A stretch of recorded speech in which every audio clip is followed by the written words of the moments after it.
Hello students, welcome to the Sapna's homeschooling YouTube channel. नमस्कार विद्यार्थ्यांनो, आज आपण टू अ बटरफ्लाय या पोएमचा अर्थ समजून घेऊयात.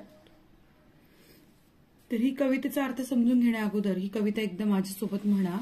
ही कविता विल्यम वर्ड्सवर्थ यांनी लिहिलेली आहे. ज्या कालखंडात लिहिलेली आहे त्या वेळेचं इंग्लिश आणि ते शब्द थोडेसे वेगळे वाटतील तुम्हाला, पण ते कसे उच्चारायचे, त्याचा नेमका अर्थ आत्ताच्या इंग्लिशमध्ये नेमका काय आहे ते तुम्हाला मी सांगणार आहे.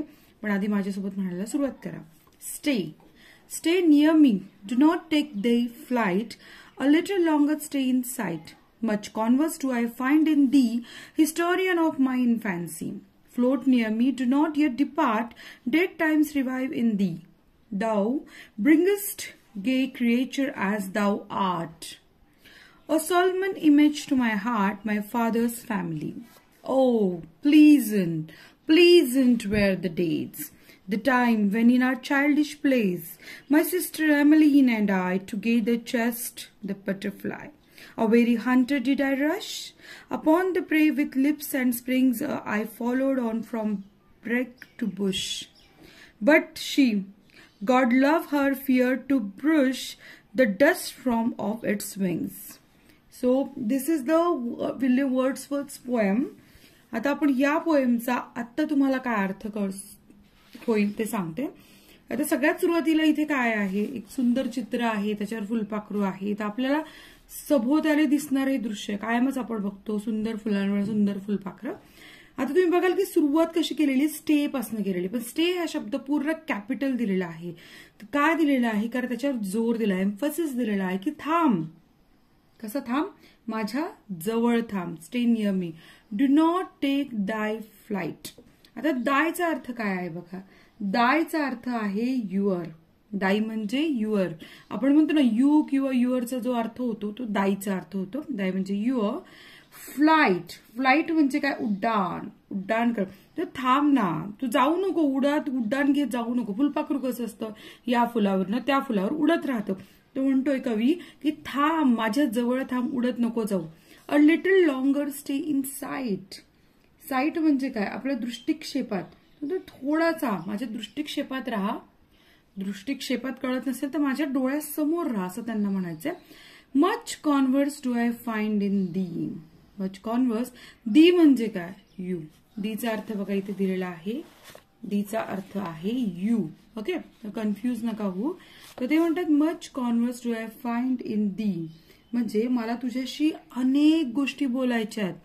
हिस्टोरियन ऑफ माय इन्फॅन्सी म्हणजे काय की मला ना खूप गोष्टी बोलायच्या आहेत, मला बालपणीच्या आठवणी तुझ्यासोबत बोलायच्या आहेत. Float near me. आता इन्फॅन्सीचा अर्थ समजून घ्या की मला तुझ्यासोबत गप्पा मारायच्या आहेत. बाल्यावस्था, लहानपणीच्या अवस्थेला काय म्हणतात, इन्फंट. जसं लहान बाळाला इन्फंट चाइल्ड म्हणतात तसं इन्फॅन्सी, बालपणीच्या गोष्टी आहेत ना मला. Historian of my इन्फॅन्सी. आता हा शब्द खूप जड वाटेल, पण माझ्या बालपणीच्या गत आठवणी मला तुझ्यासोबत बोलायच्या आहे. Float near me. फ्लोट म्हणजे माहितीये ना, तरंगत राहणं. माझ्या जवळ उडत राहा. Do not eight depart. Depart म्हणजे दूर जाणं. माझ्यापासून लांब जाऊ नकोस, माझ्या जवळच उडत राहा. डेड टाइम्स रिवाइव्ह इन दी. आता दीचा अर्थ यू आहे. डेड टाइम्स म्हणजे काय की जो गेलेला वेळ आहे ना, त्या वेळेला इथे कवी डेड टाइम्स म्हणतात. त्याचा की जो वेळ गेलेला आहे ना त्या वेळेबद्दल मला तुझ्याशी बोलायचं आहे. दाव ब्रिंगिस्ट गे क्रिएचर ॲज दाव आर्ट. दाव म्हणजे काय, दाव म्हणजे सुद्धा यूच. ती म्हणा असं काय, दी पण यू, दाव पण यू, पण हो तसंच आहे, त्याची भाषा आहे. तर दाव म्हणजे यू. तर ते म्हणतायत की दाव ब्रिंगिस्ट गाय. इथे दावचा अर्थ यू तुम्हाला कळालेला आहे. तर इथे कवी म्हणतात की तू किती सुंदर प्राणी आहेस, तू किती सुंदर क्रिएचर आहेस, किती छान तुझ्यावर सगळं नक्षीकाम केलं, मोहक आहेस तू, तुझ्याकडे बघत राहावं असं वाटतंय. A solemn image to my heart. Solemn म्हणजे काय, पवित्र. तुझी जी पवित्र अशी आकृती माझ्या हृदयामध्ये आहे. My father's family. ते म्हणतात की मला तुला पाहून, तुझं रूप पाहून मला माझ्या घरी, माझ्या वडिलांच्या घरी घालवलेले दिवस सातत्याने आठवत आहे. तुझं हे मोहक रूप मला माझ्या घरची, माझ्या बालपणीची आठवण करून देते आहे असं कवी इथे म्हणतात.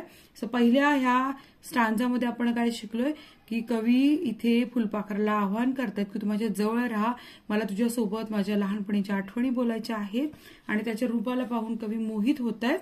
आता पुढच्या 2च स्टांजा आहे त्याच्यामध्ये, आपण दुसऱ्यामध्ये बघतोय O pleasant pleasant were the days. इथे कवी म्हणतात काय सुंदर रम्य रम्य दिवस होते ते.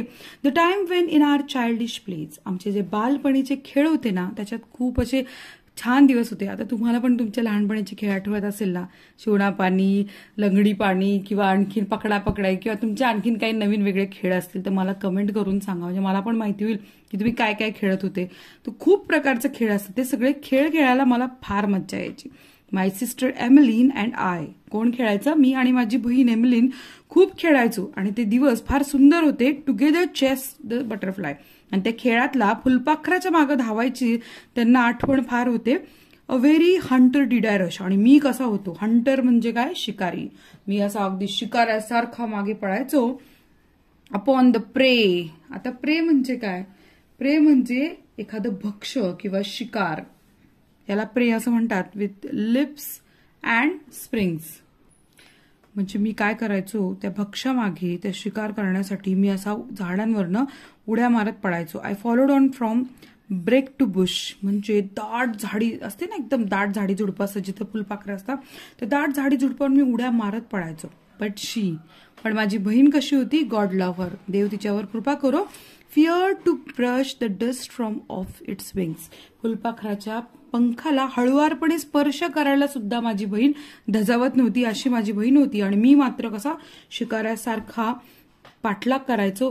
त्यामुळे इथे कवींनी त्यांच्या बालपणीची आठवण सांगितली. कविता इथंच थांबवली आहे विल्यम वर्ड्सवर्थ यांनी. तर याच्यामधले काही वेगळे थोडे शब्द आहे की जे आत्ता आपण वापरत नाहीये, ते शब्द तुम्हाला कळाले असतील. कविता सुंदर होती, आपल्याला स्वतःच्या बालपणीची आठवण करून देणारी होती. व्हिडिओ इथेच संपलाय. तुम्हाला आवडल्यास लाईक करा, चॅनलला सबस्क्राईब करा. भेटूयात नेक्स्ट व्हिडिओमध्ये. धन्यवाद.